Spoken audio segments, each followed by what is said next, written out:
बेहद ही हैरान कर देने वाला ये मामला सामने आया, जहां पर विवाह से एक दिन पहले गांव में जो है पानी का जलस्तर अचानक बढ़ गया। गांव में पानी घुस गया और ऐसे में फौजियों ने दूल्हे और 10 रिश्तेदारों को रेस्क्यू किया।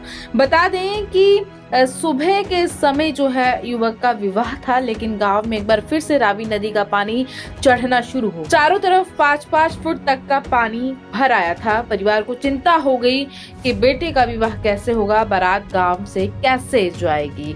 इसी बीच जो है पास के गांव आलेंचिक से अपनी ही यूनिट के रिटायर्ड सूबेदार गुरप्रीत सिंह की मदद से अपनी गतिविधियां चला रही आर्मी की 270 इंजीनियर रेजिमेंट के जवानों को जैसे ही इसकी सूचना मिली, वह तुरंत गांव चौतरा पहुंचे और दूल्हे समेत उसके 10 रिश्तेदारों को गांव से निकालकर पैलेस तक पहुंचाया ताकि उसका विवाह ना रुके। इतना ही नहीं, बीती रात भी इन्हीं जवानों ने गांव चौतरा के 2 व्यक्तियों को, जो नौमिनी नाले के तेज बहाव में बह गए थे, मौत के मुंह से निकालकर रात 11:30 बजे सुरक्षित गांव से निकालकर पैलेस तक पहुंचाया ताकि विवाह न रुक सके। जी, मैं 270 इंजीनियर रेजिमेंट से संबंध रखता हूं। तो आज एक चौतरा गांव से हमारे पास रेस्क्यू के लिए खबर आई थी कि उनके परिवार में शादी है। तो शादी के लिए हमने 11 लोगों को, वहां से हमारे को पता चला, हमने चौतरा गांव से 11 लोगों को रेस्क्यू किया है।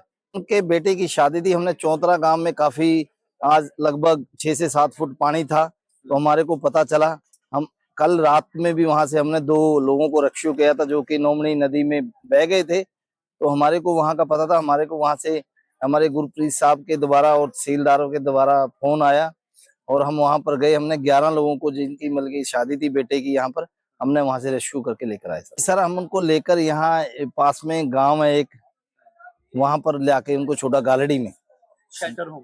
जी जी सर। रात को हमारे पास 7 बजे के लगभग खबर आई कि 2 लोग जो चौतरा गांव में नौमनी नदी में बह गए हैं। तो हमने यहाँ से, हमारे को जैसे खबर मिली तो हमारे साथ में सूबेदार गुरप्रीत साहब साथ में गए। हम यहाँ से हमने ट्रैक्टर ट्राली के ऊपर बोट को लोड किया और वहां पर पहुंचे। उन 2 लोगों को हमने रेस्क्यू किया सर रात को। गांव चौतरा नियर वजीदपुर। नहीं, उनको चौतरा में छोड़ के आए हैं वो वजीरपुर में।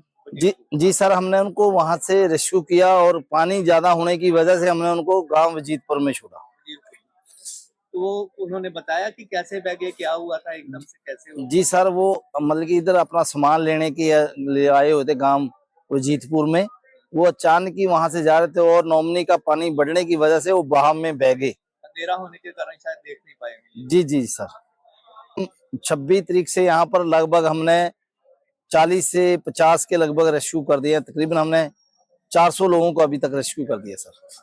और भी कुछ कर रहे हैं रेस्क्यू के अलावा, राहत सामग्री? जी सर, जैसे ही यहाँ से हमारे को, यहाँ पर हम सूबेदार गुरप्रीत साहब के घर में रुके हुए हैं, जैसे राहत सामग्री आते हैं, जहाँ जहाँ पर हमने पहुंचानी है ये बताते हैं हमारे को, प्रशासन से हमारे को आदेश आता है, वहां पर हम राहत सामग्री पहुंचा कर आते हैं।